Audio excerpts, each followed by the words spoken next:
Clare is a young woman forced into a mating auction after years of abuse from her father, who blames her for being born with forbidden witch powers and plans to sell her into slavery if no one chooses her. To hide the magical brand on her forehead, she keeps her face covered beneath a hood and veil. To everyone's shock, the powerful Alpha King Ellen selects her as his bride, promising never to look at her face or force anyone else to do so. He explains that their marriage will be purely contractual, meant only to produce an heir because he believes he can never love her. Despite the cold arrangement, Ellen treats Clare with kindness and respect, giving her safety and dignity for the first time in her life. As they spend time together sharing conversations, trust, and intimacy, they slowly fall deeply in love. Clare becomes pregnant and gives birth to their son Milo, but when Ellen finally admits he loves her, a terrible curse affecting every king in his bloodline is triggered. Generations earlier, an ancestor cursed the royal family so that any king who truly fell in love would slowly freeze to death. Desperate to save him, Clare reveals her face and the truth about being a branded witch, hoping he will stop loving her, but Ellen only loves her more. While searching for a cure, Clare discovers that her father had lied for years. Her magic came from his own bloodline. He murdered her mother to hide the truth, and he secretly killed Clare's former fiancé, framing Clare for the crime. With help from an elderly witch who turns out to be her great-aunt, Clare breaks the magical seal, suppressing her powers, regains control of her fire magic, and uses it to melt the curse consuming Ellen. He survives, the royal curse is completely broken, and their infant son is freed from ever inheriting it. Clare's father is arrested and stripped of his title. Her sister Celia reconciles with her after learning the truth, and Ellen abolishes the kingdom's ban on witchcraft. In the end, Clare and Ellen openly embrace their love rule the kingdom together, raise their son, and help create a better future where witches are accepted, proving that love, honesty, and courage can overcome even generations of hatred and curses. Chapter 1. The women had been arranged in a line on the raised platform like wares at a market. For tonight, the Great Hall of Artoria held no coronation or treaty. It held a mating auction. This was where unmated wolves came when all other options had expired. When they were too old for a first marriage, too scarred by life or circumstance to find a proper mate. Wolves couldn't exist in a pack unmated. That would disturb the hierarchy their kind needed. Hence the auctions. The men who came here were not seeking wives in the traditional sense. They sought second or third wives to tend homes, mistresses, and nursemaids, but none sought love. The crowd that had gathered was smaller than in previous years, the interested parties fewer. The auctioneer's voice droned on, listing bloodlines and basic qualities with all the enthusiasm of a man selling livestock he knew to be lame. One woman wept silently, tears tracking through carefully applied powder on her aging face. She'd been beautiful once, you could still see it in the bones of her. But time and 3 failed beach rolls had brought her here. Another stood with her chin high, defiant despite the scar that ran from temple to jaw. A third stared at nothing, her expression blank, her hands curved protectively over her belly. Pregnant and abandoned most likely. The last figure in the line drew the most attention. However, the attention of whispers and sidelong glances rather than open stares. She stood apart from the others, shrouded completely in a hooded cloak of dark heavy fabric. Not even her hands were visible. The hood hung low over her face, revealing nothing. She might have been beautiful, she might have been monstrous, and that perhaps told the crowd everything they needed to know. "What's wrong with that one?" a merchant muttered to his companion. The whispers rippled through the hall like wind through grass. What could be so wrong that even her face must be hidden beneath the hood? Clare felt every eye like a physical touch. This was it, the end of everything. If she wasn't chosen today, if no one was desperate or foolish enough to take a woman whose face they couldn't see, her father would be within his rights to sell her as a slave. He was standing near the edge of the platform with her sister Celia, pretending not to know her. Who would buy a hooded woman sight unseen, her father had said, and he'd been right. At best, they would demand to see beneath the hood first, and that would be so much worse than not being chosen at all. The auctioneer had moved on from the pregnant woman when the great doors burst open. Every conversation died mid-word, every head turned. An alpha presence rolled through the doors like a wave. And it wasn't the ordinary dominance of a strong wolf. This was the kind of power that came from bloodlines so pure, so undiluted that they were more legend than wolf. Clare felt it even beneath her hood. "The Alpha King," the auctioneer gasped. "Gods above, what is he doing here?" The whispers started immediately, shocked and disbelieving, rippling through the crowd. "That's impossible," someone added. "Why would the king come to a mating auction?" Alpha King Ellen of Artoria walked into the hall as if he owned it, which Clare supposed he did. He was tall, taller than any man in the room, with blonde hair falling past his shoulders in a pale gold that looked almost silver in the torch light. Rumors said he was so beautiful it made noble women compose terrible poetry and princesses from distant kingdoms invent reasons to visit Artoria. But Clare thought beautiful didn't cover it. Beautiful was too soft a word for these cheekbones, these pale gray eyes, cold and clear and absolutely merciless. Several of the nobles stepped back as if distance might protect them from whatever this was. Because this made no sense, none at all. Kings didn't come to mating auctions. Kings, especially this king, could have empresses, could have anyone, anything. So why was he here? Ellen stopped in the center of the hall, and his gaze swept over the platform. His expression revealed nothing. Continue, he said. It took the auctioneer 3 tries to find his voice. Your Majesty, we are honored by your, I said continue. The king said. He'd begun walking toward the platform, the crowd parting before him. Clare felt him approaching and fought the urge to run. She heard his footsteps stop at the first woman, the one who'd been weeping. A long pause. Clare imagined him studying her, weighing her worth. The footsteps moved on, another pause. The scarred woman, perhaps more consideration, more dismissal. He continued down the line, and then the footsteps stopped directly in front of her. Clare's breath caught in her throat. She kept her head bowed, staring at the stone beneath her hood. The silence stretched. No one in the hall dared to breathe, and then, cutting through it like a blade through silk, cold and final and absolutely certain, the king announced, "I'll take her."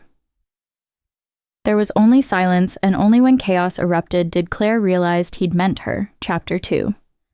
Through the small window, she could see the castle rising in the distance, gray stone towers piercing a pale sky, and despite everything, despite the terror coiling in her chest, she felt something unexpected. Relief. She could still smell the desperation and shame in the air of that auction hall. Her father had made it clear no one would want what they couldn't see.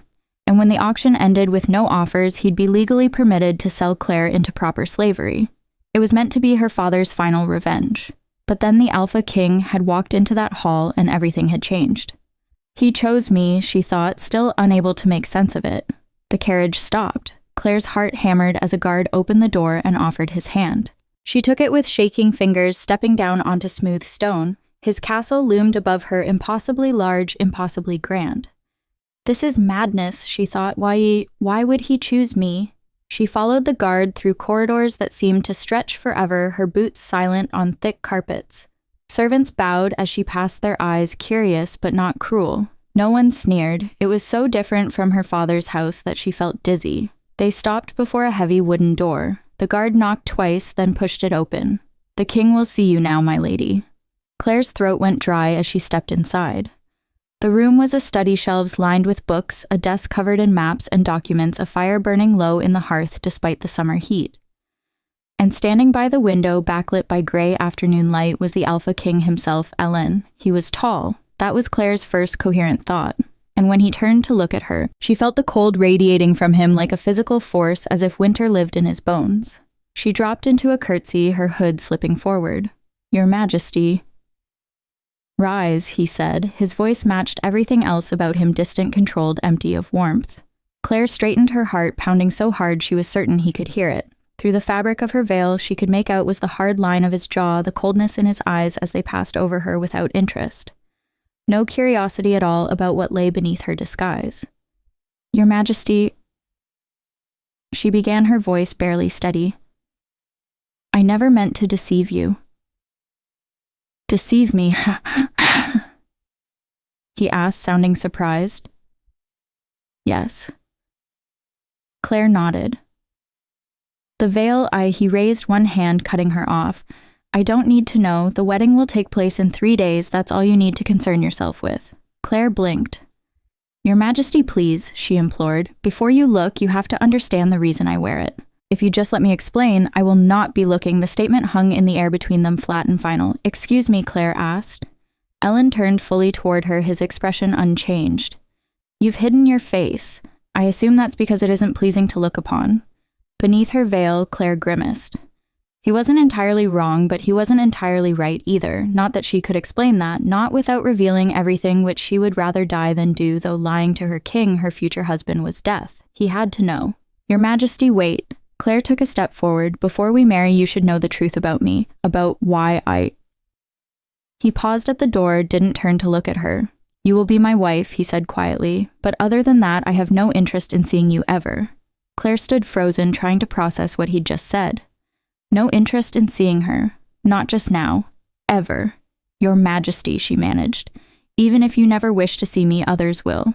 People will talk. They'll let you know what I look like. I would prefer you hear it from me before the ceremony, before you feel betrayed," she didn't say. Ellen finally turned, and for the first time, his eyes focused on her fully. Cold eyes, gray as winter frost.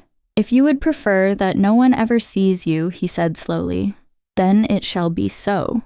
Clare gaped at him. "What? You are to be queen. You will receive jewels and palaces and titles and land, receiving veils and a staff which ensures you are never looked upon directly. On top of that is no hassle, I assure you." She couldn't speak. This was too good to be true. It had to be. Why would he choose her? Why would he allow her to keep hidden? He could have married a beautiful princess pleasing to look upon someone he knew, someone with a bigger doughy. "If that is all," Ellen said, already pulling the door open, "I'll see you at the cathedral." And then he was gone. Clare stood alone in the study. She should refuse. That was the logical choice. Go back to her father, accept her punishment, face whatever fate awaited her there, because this strange offer from a cold king who wanted a wife he'd never look at felt like a trap. But then she remembered the look in her father's eyes the last time she'd seen him. Pure hatred, the kind of loathing that had burned there for years, the labor of his wife's affair. He'd called her, a stain on his family's name. He would have sold her into slavery with a smile. The Alpha King had looked at her with nothing. No hatred, no disgust, not even disdain, just cold indifference. And he'd offered her something she'd never dared hope for. Permission to stay hidden. Clare touched the fabric at her throat, feeling the weight of the hood against her shoulders. Cold over cruelty, she thought. I'll choose cold over cruelty every time. Chapter 3. The next morning, Clare was summoned to the king's council chamber. She'd barely slept. The room they'd given her was larger than any space she'd ever occupied, a suite of chambers with a canopied bed and a team of blind servants who'd arrived within hours of her request just as the king had promised. They'd bathed her gently, dressed her in soft fabrics, brought her food she was too nervous to eat. No one had been gentle with Clare in a very long time. So now, walking through the castle corridors with a guard as escort, Clare tried to steady her breathing. This meeting, the wedding contract negotiations, needed to go well, but her father would be there, and the thought made her stomach turn. "Lady Clare, your majesty, Arsho Shamisi," a guard announced as Clare stepped inside. The council chamber was even bigger than she'd expected. A long table dominated the space windows behind it, letting in cold morning light. The Alpha King sat at the head of the table, 2 advisors flanking him. He was beautiful in the way winter was beautiful, harsh and unforgiving and impossible to look away from. And at the far end of the table, barely looking at her, sat her father. "Please sit." Ellen gestured to a chair near him. One of the advisors cleared his throat. "Your Majesty, the marriage contract has been prepared according to your specifications," they said. "If you'd like to review, I'll summarize," Ellen interrupted. He picked up a document, scanned it briefly, then set it down. "The terms are straightforward," Ellen declared, looking at Clare or at the veil where her face should be. "Of first and most important, I will never look upon you," he said. "Neither I nor anyone in my household, my court, or my kingdom will be permitted to see your face." Clare's breath caught. "Is this agreeable to you?" Ellen asked. Before Clare could answer, her father surged forward in his seat. "Your Majesty, I must protest. You don't understand what you're agreeing to. If you knew what was beneath that veil." "I wasn't talking to you," Ellen said calmly. "I was talking to my future queen." Clare stared at the king, something warm and unfamiliar blooming in her chest. "My future queen," he said. "Is this agreeable to you?" he repeated. "Yes," Clare said quietly. "It's more than agreeable, Your Majesty. Thank you for your kindness." One of the advisors shifted uncomfortably. Ellen tilted his head slightly, and for the first time she saw something other than cold indifference in his expression. "Kindness?" he asked, confused. "Yes." Clare's voice was steadier now. "You've honored my request to remain veiled. The servants you sent the blind maids, they've been gentle and respectful." She steadied her breathing before she concluded simply. "That was very kind of you." Ellen looked at her for a long moment, then he shook his head slightly and returned his attention to the contract. "The other conditions are as follows," he said, his tone once again purely factual. You will give me an heir, preferably more than one, to secure the succession, but other than that, we will not share a life. We will not share a room, we will not dine together or spend time together. You will attend certain royal functions with me perhaps 3 or 4 times a year to maintain appearances before the court and visiting dignitaries, that is all. He paused, then added with the same measured precision. The marriage will be contractual only, you will live comfortably, you will want for nothing. But I want nothing to do with you beyond what is necessary to produce children. Clare could feel the advisors watching her, waiting for her reaction. Her father had gone very still, his eyes fixed on her as if expecting her to break, to weep, to refuse. Even Ellen seemed to be bracing for something. His jaw set in a way that emphasized the strong line of it, but Clare didn't flinch. His scent was calm, controlled. There was no malice in it, no desire to humiliate, no cruelty. He was simply stating facts the same way someone might state the time or the weather. He wasn't trying to hurt her. I agree to your terms, Your Majesty, Clare said clearly. They're more than generous. You do me a great honor. The advisor stared, her father's expression twisted with fury, and Ellen looked utterly perplexed. The confusion made him seem younger somehow. An honor, he repeated slowly. To be married to someone who wants nothing to do with you, who will never care for you. Clare met his gaze through her veil, unwavering. Yes, Your Highness, she said. It's more than I deserve, more than my family has ever given me, she thought, more than I ever dared hope for. Safety, protection, a life where no one would look at her with hatred or disgust, a husband who would never raise his hand to her, a husband who simply wanted nothing. That was better than cruelty. That was mercy. Very well. Ellen pushed the contract across the table toward her. Sign here. Clare signed. Her father signed as witness, his hand shaking with barely suppressed rage. The advisor signed. Both of them sneaking glances at their king as if trying to understand what he was thinking. And then it was done. She was going to be queen. To him. This beautiful, cold, mysterious man who the entire court seemed to regard with a mixture of fear and reverence. Exiting the council chamber felt like walking through a gauntlet. The corridors were full of courtiers and servants, all of them stopping to stare as she passed. Whispers followed in her wake. Is that her? Why does she hide her face, but His Majesty could have anyone? Why her? Clare kept her head down, her hands clasped together, trying to ignore the burning curiosity in their eyes. Just 3 more days, and she'd be married. She was almost to the staircase leading to her rooms when someone stepped into her path. Her sister Celia, dressed in a gown of pale blue and more beautiful than ever.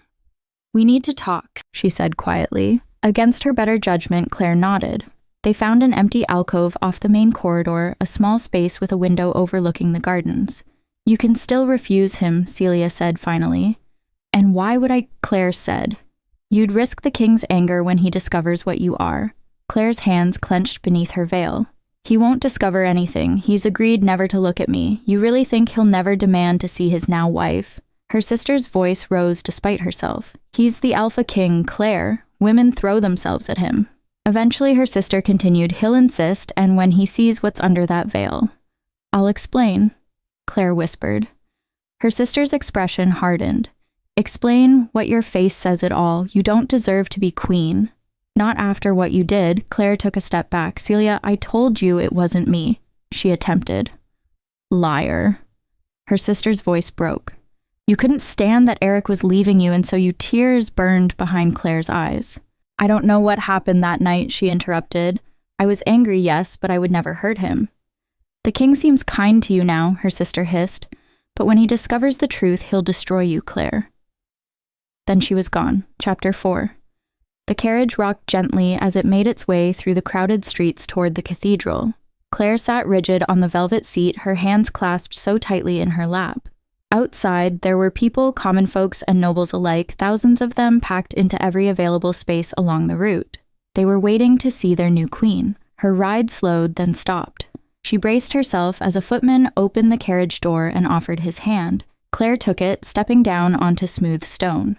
The crowd's noise intensified. Her veil is so thick, someone said, I can't make out her features at all. We will see her once she exits the cathedral, a woman concluded.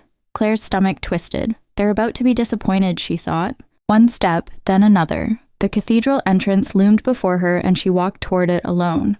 No father to give her away. The The moment she crossed the threshold, the noise outside faded to a muffled hum. The pews were packed with nobility in their finest clothes, silks and velvets, jewels glittering in the candlelight. Every single face turned toward her, whispers rustling through the crowd. What does she look like? Perhaps she's hideously scarred. Claire's fingers tightened around the bouquet, but she kept her gaze fixed straight ahead where the altar waited, where he waited. Ellen stood perfectly still. He wore black. Of course he did formal clothing that emphasized the breadth of his shoulders, and even from this distance, Claire could see the sharp lines of his features, the cold beauty that made him look like something carved from ice. He was watching her approach, but his expression revealed nothing. Just that same blank, perfect control he always showed. And as she approached, she noted his scent didn't betray anything either. How does he do that? She wondered. Most wolves couldn't control their scent so completely. Emotion always bled through. The priest began the ceremony, his voice echoing through the vast space. Claire barely heard the words. She was too aware of Ellen standing beside her, radiating that strange coldness that shouldn't exist in a shifter's body. Alphas ran hot. Everyone knew that. But Llewellyn felt like winter itself. The vows the priest and Claire snapped back to attention. Do you, Llewellyn, Alpha King of Artoria, take this woman to be your wife, your queen, your mate? Ellen's voice was steady, emotionless. I do. Then he turned to her, and Claire felt the weight of his gaze even through the layers of fabric covering her face. I will never love you, he said, leaning closer. Please understand that. Claire nodded. I understand your majesty, she said. Do you... Doubt flickered behind his eyes, guilt also. Truly, he insisted. Yes, and she did. Whatever reason he had for this strange marriage, she understood that love was not part of the bargain. She could live with that. The priest was looking at them expectantly, confused by the delay. Ellen straightened, returning his attention to the ceremony. The rings, he called out. The moment his fingers closed around her, she gasped. He was cold. Not just cool, but genuinely cold, as if he'd been standing outside in winter without gloves. Claire couldn't help staring at their joined hands. His palm was larger than hers, his fingers elegant and strong, but the temperature. How is this possible, she wondered. Your finger, he prompted gently. She fumbled, pulling off her glove with shaking hands. Ellen slid the ring onto her finger with practiced ease, his touch remaining cold throughout. By the power vested in me, the priest said, and before these witnesses, I now pronounce you husband and wife, Alpha, and queen mates, bound by sacred vow. The claiming. They needed to claim each other verbally, since the physical claiming, biting marking, would require her to reveal her neck, her skin, things she couldn't do here. I claim you as mine, Ellen said, his voice carrying through the cathedral. My wife, my queen, my mate. Claire's wolf stirred restlessly inside her, but she felt no snap of a mate bond, no overwhelming pull or certainty. That would come later. She knew in private when they completed the physical claiming. I claim you as mine, she echoed. My husband, my king, my mate. The priest smiled. You may kiss your bride, your majesty. The cathedral went utterly silent, waiting to see what would happen. Would he lift the veil? Would they finally see the mysterious queen's face? Claire's heart hammered against her ribs. Your majesty, she whispered. Will you not look at me? Ellen tilted his head slightly, studying her veiled face. Do you want me to look at you? He asked quietly. No, Claire breathed. But you should. She could see his eyes now through the sheer fabric closest to her face, gray eyes like winter storms. You've made your wishes clear, Ellen said, and I will honor them. Before she could respond, he took her hand, that same cold grip, and lifted it to his lips. The kiss was gentle, formal. His lips were as cold as his hands, pressing against her gloved knuckles for just a moment. It wasn't what anyone expected. The crowd murmured in confusion and disappointment, but Claire stood frozen, her hand still tingling from that brief contact. He kissed my hand instead, she thought dazedly. He could have demanded to see my face, but he respected my wish. Thank you, she whispered. Outside, the crowd's roar hit them like a physical force. The noise was deafening. Thousands of voices all talking at once, expressing their shock and confusion. The queen was still veiled. Something must be terribly wrong, the crowd murmured. And yet the king didn't seem to care. How strange. How utterly, completely strange. Chapter 5. Claire sat on the edge of the bed, hands folded in her lap, trying to control her breathing. The blind maids had prepared her. They'd bathed her in rose-scented water, brushed her hair until it fell in soft waves down her back, and dressed her in a nightgown. Then they'd left her alone in the candle-lit chamber to wait for her husband for the consummation of their marriage. It had been just words on a contract before, "You will give me an heir." Easy to agree to when it was theoretical, but now it was real. Now it was happening tonight. 3 soft knocks at the door made her jump. "Come in," she managed. Ellen stepped inside and Claire's breath caught. He'd changed from his formal wedding clothes, the elaborate jacket was gone, leaving him in just a white shirt unlaced at the throat, the fabric loose enough to reveal the strong column of his neck. His hair was disheveled as if he'd run his hands through it, and in the soft candlelight, he looked like a man, not a king, beautiful and somehow vulnerable in his simplicity. He closed the door behind him with a soft click that seemed to echo in the quiet room. They were alone now, and Claire's heart hammered as Ellen's gaze swept the room before settling on her veiled face. Even across the distance, she felt the weight of that look and panic flared. "I will wear this," Ellen said quietly. He reached into his pocket and withdrew a strip of black silk. "A blindfold, if you're worried I might see you even accidentally." The thoughtfulness of it made her throat tight. "All right," Claire said softly, "turn around." Claire's hands shook as she reached up to tie the blindfold. She had to step closer, had to rise on her toes to reach. Up close, she could see everything the distance had hidden, the individual dark lashes resting against his cheeks, a small scar at the corner of his mouth. She secured the blindfold, her fingers lingering perhaps a moment too long against his skin. The last candle went out. Complete darkness fell over the room like a blanket. Her heart hammered so loudly she was certain he could hear it. She could hear his breathing steady and controlled. But she could also feel something else. A subtle shift in his scent, the winter sharpness giving way to something warmer beneath. She heard him move closer, felt the temperature drop as his body neared hers. "I can smell your nervousness, Val," he said quietly. His words made her more nervous. Of course, Chase. He could smell it, the anxiety, the anticipation. His hands rose slowly in the darkness, giving her time to pull away. When she didn't move, his palms settled gently on her shoulders. His hands were large and cool against her bare skin, his palms spanning from the curve of her shoulders toward her collarbones. But it wasn't just the touch, it was the care in it, the gentleness. For a long moment, he simply held her like that. His thumbs began to trace small, soothing circles against her skin, and Claire felt herself relax into the touch. He's being kind, she thought, even now. Slowly, Ellen's fingers slipped beneath the thin straps of her nightgown. He paused a question in the stillness. Claire made a soft sound of assent. He slid the straps down with aching slowness. First one shoulder, his fingertips trailing lightly against her skin, then the other, the same careful gentleness. The silk clung to her breasts for a moment before whispering down her body, pulling around her feet with a soft sigh. Ellen's hands remained on her shoulders, neither moving nor retreating, just holding, anchoring. His scent was changing, growing richer, deeper. Something warm and masculine that made her wolf stir with interest. Claire reached for him with trembling hands, finding the edge of his shirt. Her fingers fumbled with the remaining buttons, clumsy with nervousness and anticipation.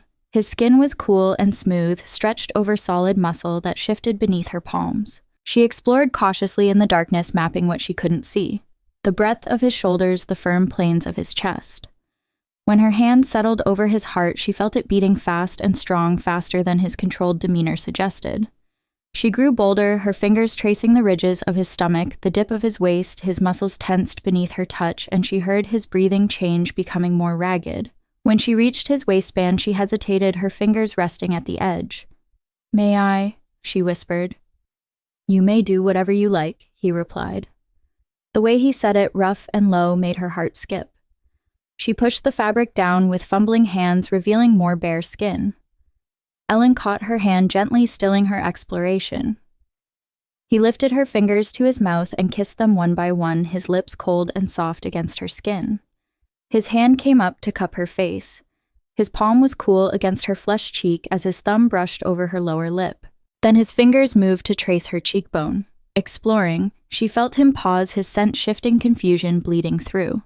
"What is it?" Claire asked nervously. "Nothing, I just thought—" He trailed off his fingers, continuing their exploration of her face.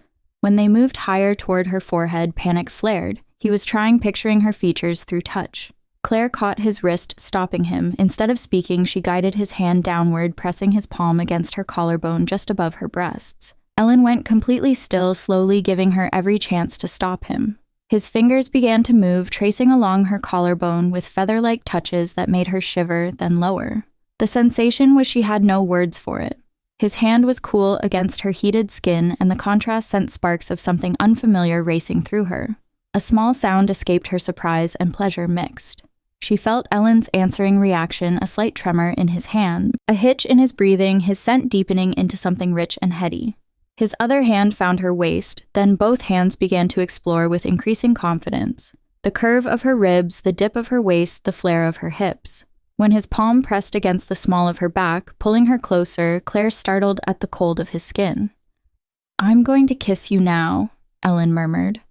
Clare barely had time to process the words before his mouth found hers. The sensation overwhelmed every thought. His lips were cool but soft, moving against hers with careful patience. Her first kiss. And it was everything and nothing like she'd imagined. Sweet and overwhelming and perfect.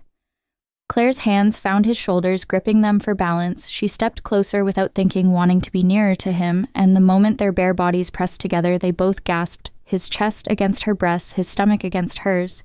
The contrast in temperature, his coolness, and her warmth created sensations she'd never imagined. The kiss deepened, became less careful, more urgent. His hand in her hair tightened, tilting her head to a better angle. Something was building inside her, a warmth, a need she didn't understand but felt with every fiber of her being. Ellen carried her across the room, his mouth finding hers again. When they reached the bed, he laid her down with such care as if she were something breakable and infinitely precious. Then his body covered hers, and Clare forgot how to breathe. The solid press of his body, the way he surrounded her, completely covered her, protected her, even as he possessed her. It was overwhelming. When his lips found the sensitive skin of her neck, she made a sound that surprised her, breathy and wanting. His mouth worked at her neck, kissing, sucking his teeth, grazing lightly, and with each touch his scent grew stronger. "Please," Clare whispered. "Bite me."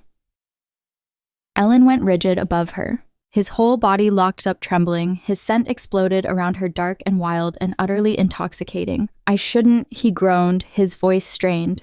It would be too much. The refusal ached, but there was something in his voice, regret, maybe even pain, that told her this cost him too.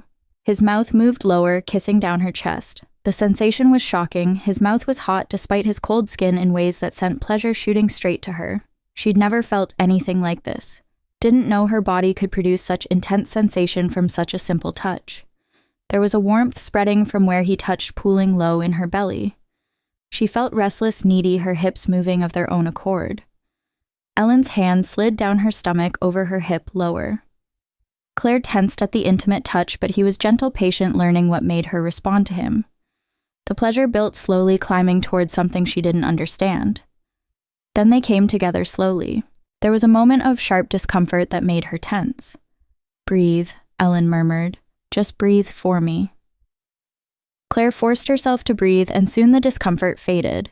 The sensation was overwhelming, a connection beyond anything she'd imagined. They found their rhythm together, and Clare understood what it meant to be truly connected to another person. Ellen's breathing grew more ragged, his movements less controlled. "You're so warm," he said, sounding almost overwhelmed. "I'm sorry," Clare gasped. "Is it too—" "No." The word came out as a groan. "It's good. So good." They lay tangled together in the darkness afterwards, both trembling. His arm was wrapped around her, holding her close. For a long moment, neither moved, just breathed together in the darkness, hearts racing in sync. Then he moved away. She heard him dressing in the darkness, but instead of leaving immediately, his footsteps approached the bed again. He kissed her knuckles slowly, each one a gentle press of cool lips. "Thank you," he murmured, "for tonight." The tenderness in his voice made her throat tight. Then reluctantly he released her hand and left. Chapter 6. The morning after her wedding night, Clare woke alone. She touched her neck where Ellen had kissed and marked her, feeling the tender spots where his mouth had worked. He was here, she thought. The blind maids arrived to help her dress, their gentle hands efficient. Once covered, Clare ventured out into the palace, free to wander. It was strange being here, being safe. No one sneered at her. She found the library a vast room filled with more books than she'd ever seen and spent hours reading. This is enough, she told herself firmly. Being safe is enough. The king had been clear about their arrangement contractual distant. She needed to stop hoping for anything else. The next evening, Clare sat by the fire in her chambers when her door opened. Ellen stood in the doorway. Hands were clasped behind his back, his posture rigid. "Your Majesty," Clare said, surprised. "Hello?" Ellen said the word coming out stiff. An awkward silence stretched between them. "Is there anything I can help you with?" Clare asked finally. "Oh, no." He clenched his jaw. "I just thought I would come and inquire after your health." He came to check on me, Clare realized warmth blooming in her chest. "I'm perfectly fine, Your Majesty," she said softly. Another silence, but Ellen didn't leave. He stood there clearly wanting to say something more but not knowing how. "Do you think you're with child yet?" He asked, the words bursting out of him suddenly before he immediately looked mortified. "Forgive me, that was quite forward." "Oh, not at all," Clare said quickly. I mean, I can't know yet, it's too soon to tell." "Yes, of course." Ellen nodded. Clare's heart was racing. She knew she shouldn't say anything. He'd just come to check on her health, but the words came out anyway. "Though perhaps Your Majesty," she heard herself begin. His eyes snapped to her. "Yes." He took a step forward. So did Clare. "Well, it's just that I understand having an heir is crucial to His Majesty and the kingdom," she said. "Yes, it is." Ellen nodded. "Then perhaps, I've heard that more frequent," she hesitated, feeling her cheeks burn. "The more frequent the union, the greater the chances at conception. Perhaps it would be good to," "Yes," Ellen interrupted, sounding almost relieved. They barely made it to the bed. Ellen's hands were everywhere, gripping her hips, tangling in her hair, pulling her closer, and the following day, Clare admitted to herself that she liked that he'd visited her, would very much like him to do so again. But he'd said repeatedly that once she was pregnant, their physical relationship would end. "I need advice," she said quietly to her maids about pleasing one's husband.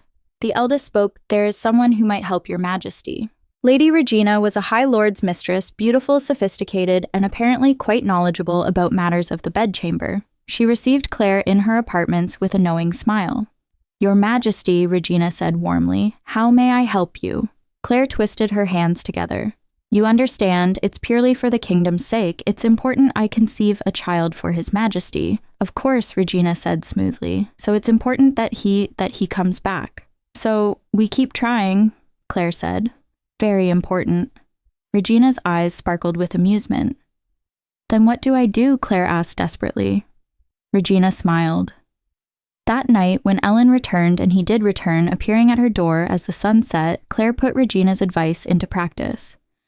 She was bolder, more confident. She touched him the ways Regina had suggested, kissed him in places that made him groan. Her husband seemed very pleased. He returned the next night and the next, far more frequently than was strictly necessary for conception. But after a week, Clare realized she wanted more. She wanted him to stay through the night instead of leaving while she was still catching her breath. So she went back to Regina. Clare hesitated. "How do I get him to hold me afterwards?" Regina studied her for a long moment. "His Majesty isn't known to have many mistresses," she said, "and the ones he has taken in the past never lasted more than one night. So you're already doing something right." She leaned closer. "But if you want to get him to actually sleep with you, in the proper sense," Clare held her breath. "Yes." "Exhaust him," Regina said solemnly.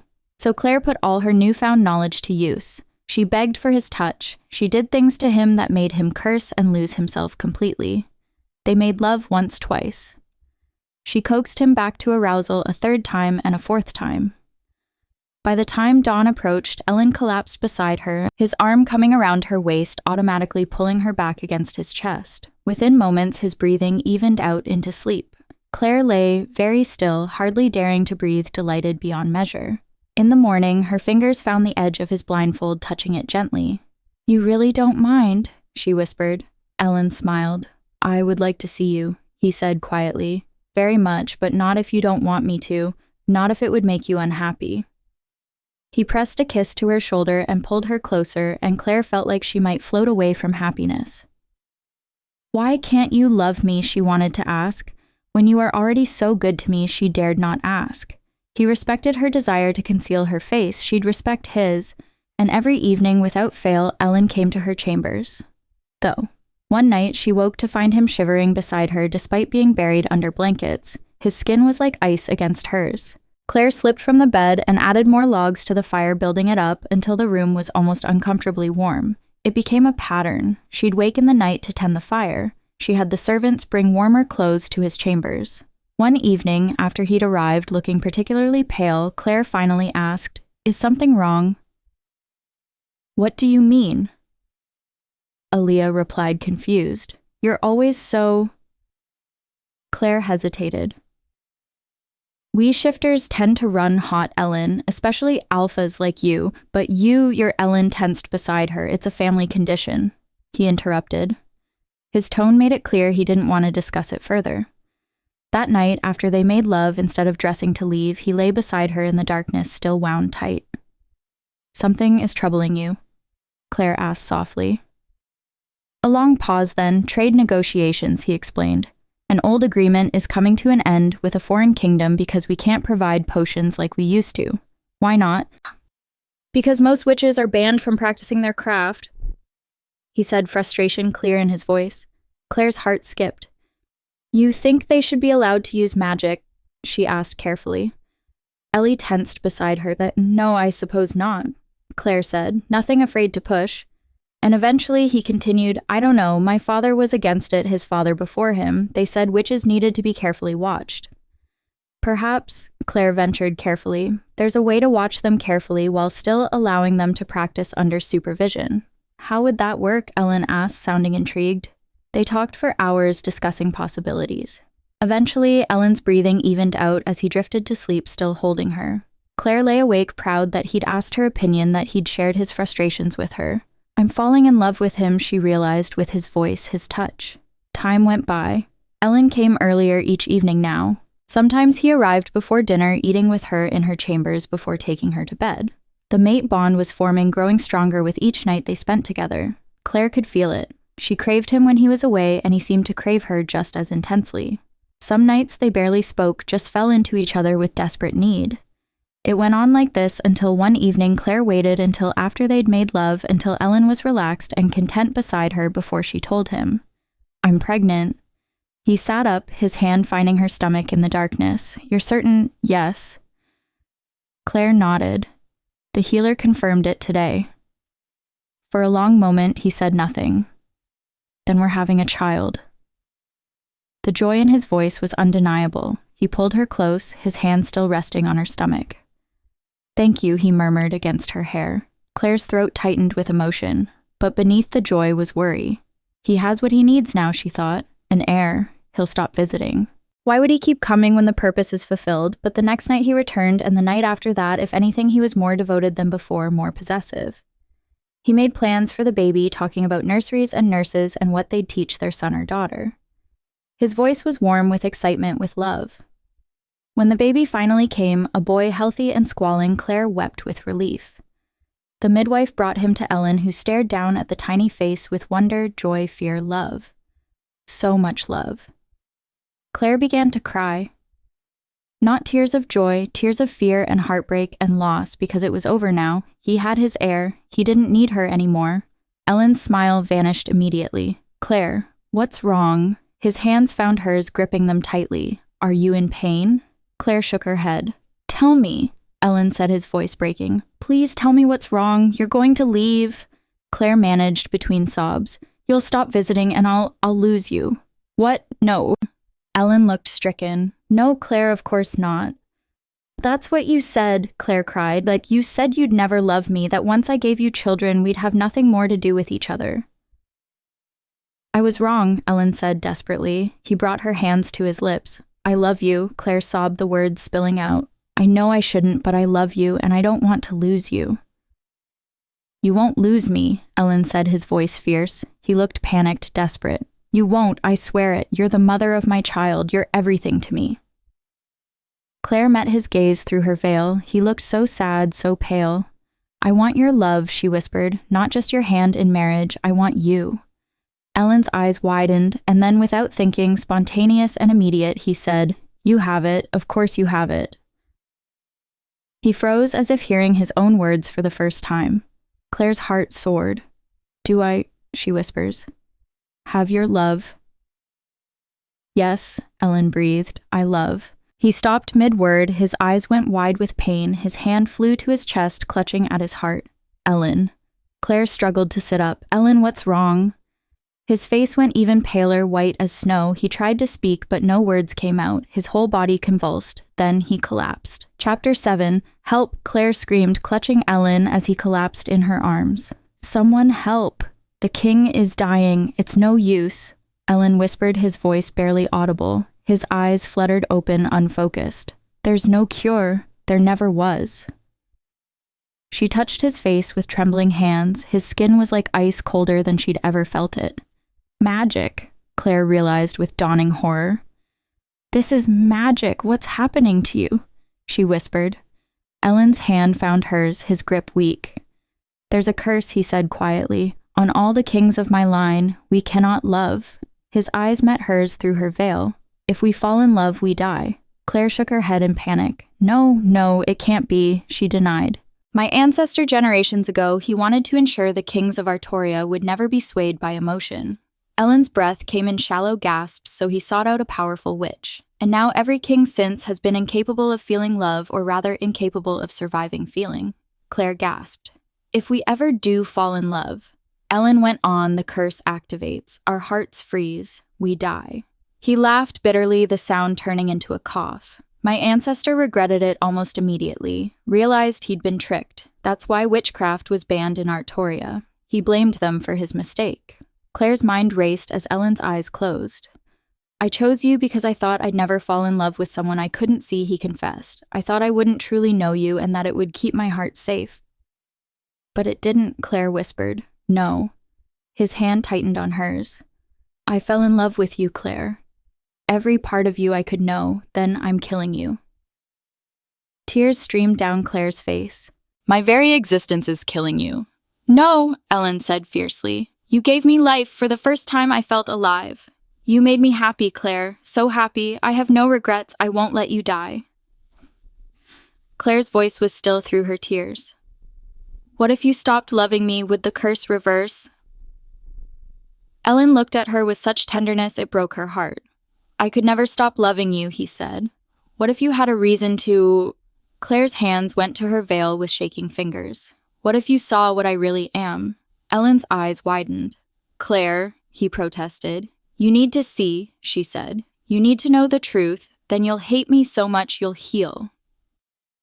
Before he could protest further, Clare pulled the veil from her face and watched her husband's eyes widen, watched him take in her features. She waited for the disgust, the horror, but his expression was one of wonder. You're beautiful, he breathed. Look closer, Clare begged, tilting her head so he could see her forehead clearly. Look at what I am. There, stark against her pale skin, was the cross-shaped scar, the brand, the mark of a dangerous witch whose magic had been bound for crimes against the kingdom. Ellen's eyes fixed on the mark, and Clare felt a flicker of hope. Surely this will disgust him, but just in case it wouldn't be enough, she explained. I was engaged once to a nobleman. It seemed like my one chance at a normal life despite what I am, but then he fell in love with my sister instead, the legitimate one. They planned to run away together. She paused, her fingers unconsciously touching the brand. He died before they could leave in a fire, an isolated magical fire that burned only him. Ellen waited patiently for her to continue. My elemental magic is fire, Clare admitted. I was there that night, I was angry, and he died in flames. Everyone assumed I'd killed him in a fit of rage, but you didn't, Ellen said with utmost certainty. Clare met his eyes. I was never allowed to practice my magic, she said. It was always wild, uncontrolled, so I can't be certain I didn't do it. Someone bound your magic, Ellen asked. Yes, my father. After Eric's death, Clare sighed. He hated me already. My mother. He said she'd had an affair with a wizard. That's where my magic came from. He banished her for it, though she denied it until the day she died. When my magic manifested when the man my sister loved died by fire, Clare's voice broke. It gave him the perfect excuse to be rid of me. She looked down at Ellen, at the frost spreading across his chest. I'm a witch, she said. Like the ones who cursed your family, like the ones your ancestor banned. I'm exactly what you've been taught to hate and fear. Let that kill your love for me. Let me be monstrous enough that you stop loving me and live. Ellen reached up with a trembling hand and cupped her cheek. How can you say that? He said softly. When I love you more now than I did a moment ago. No, Clare protested. You were willing to let me see your deepest shame, your greatest fear, just to break my curse. His thumb stroked over the brand on her forehead. How could I not love you more for that? Ellen, please, Clare said. You didn't kill that man, Ellen said with certainty. I know you didn't. Your magic responds to your emotions, and you're the kindest person I've ever known. Even in rage, even heartbroken, you wouldn't kill. He smiled weakly. It doesn't matter, Clare said desperately. I'm still a witch. I'm still branded. I'm still the woman I love, Ellen finished. The mother of my child, my queen and my mate, my everything. His breathing was getting shallower. You've made me so happy, Clare. But even as he spoke, Ellen's eyes fluttered closed. His hand fell from her face. The frost spread further across his chest. Ellen, she gasped. He didn't respond. Chapter 8. 3 weeks had passed since Milo's birth. 3 weeks of Clare barely sleeping, dividing her time between caring for her infant son and sitting vigil beside her dying husband.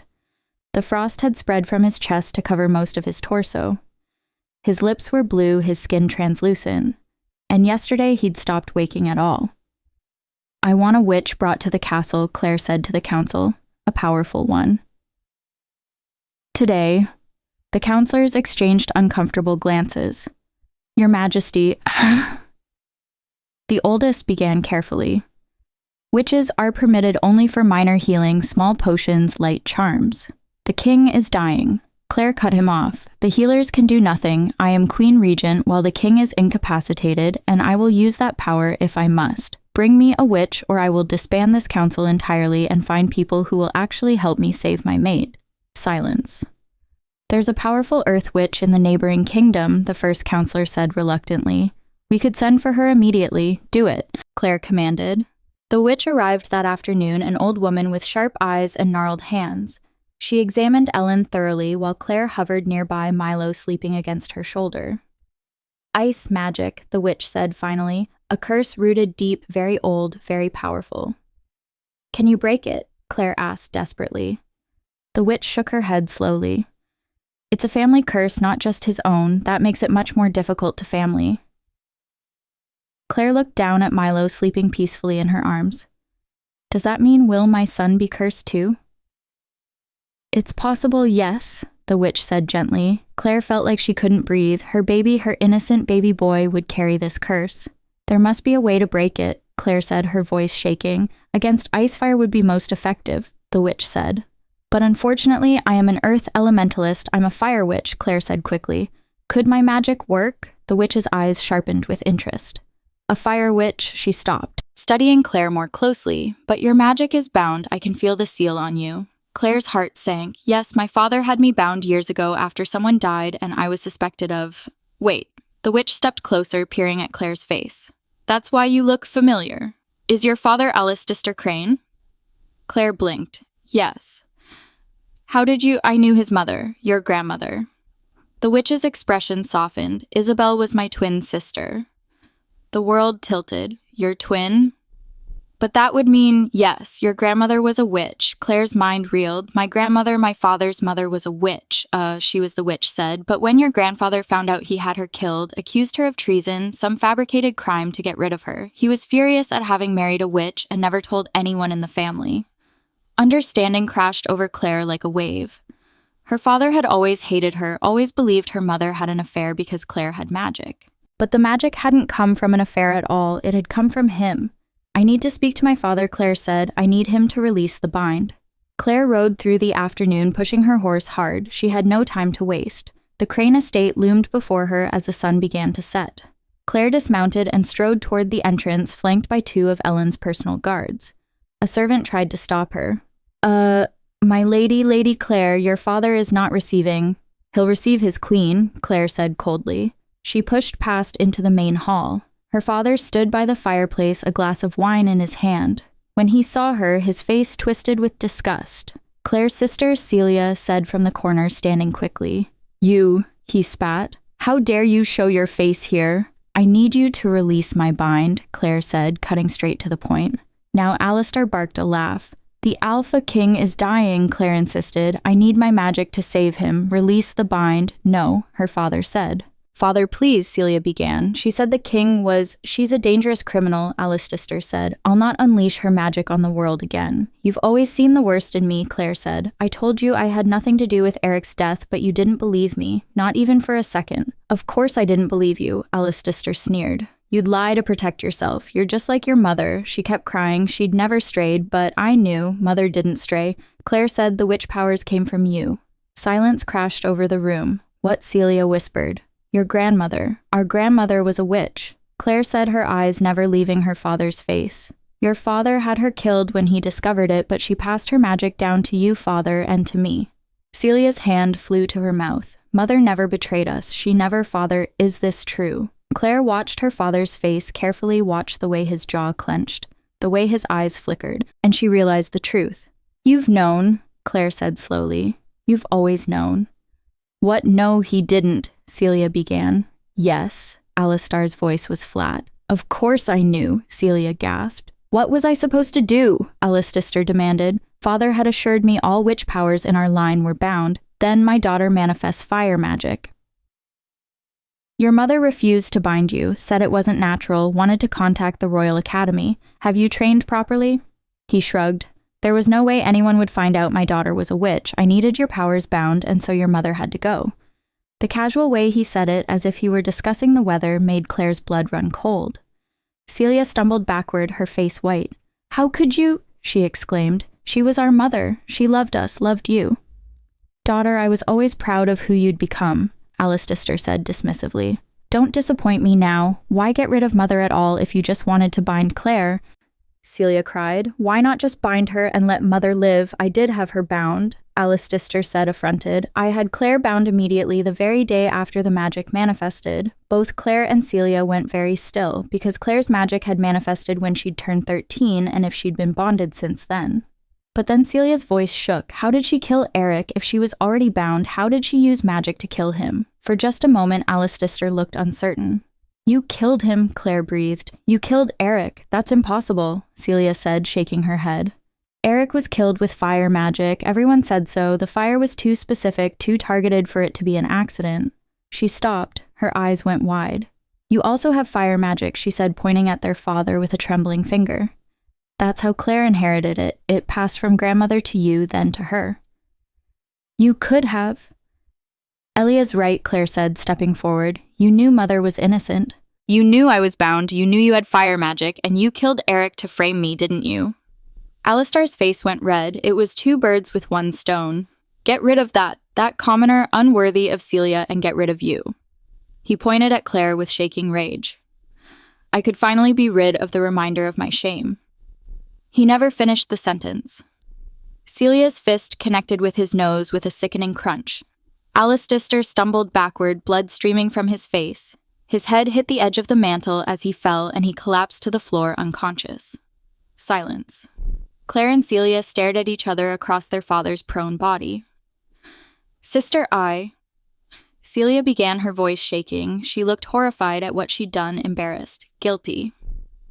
Later, Clare said firmly. I need the seal. I need to break my bind and save Ellen. Do you know where Father keeps it? Celia nodded quickly. She ran from the room. Clare stood over her father's unconscious form, feeling nothing. No anger, no satisfaction, just emptiness. He hated me my whole life for something that came from him, she thought distantly. He killed my mother, killed Eric, ruined my life, all to hide his own shame. Celia returned breathless, pressing a small carved box into Clare's hands.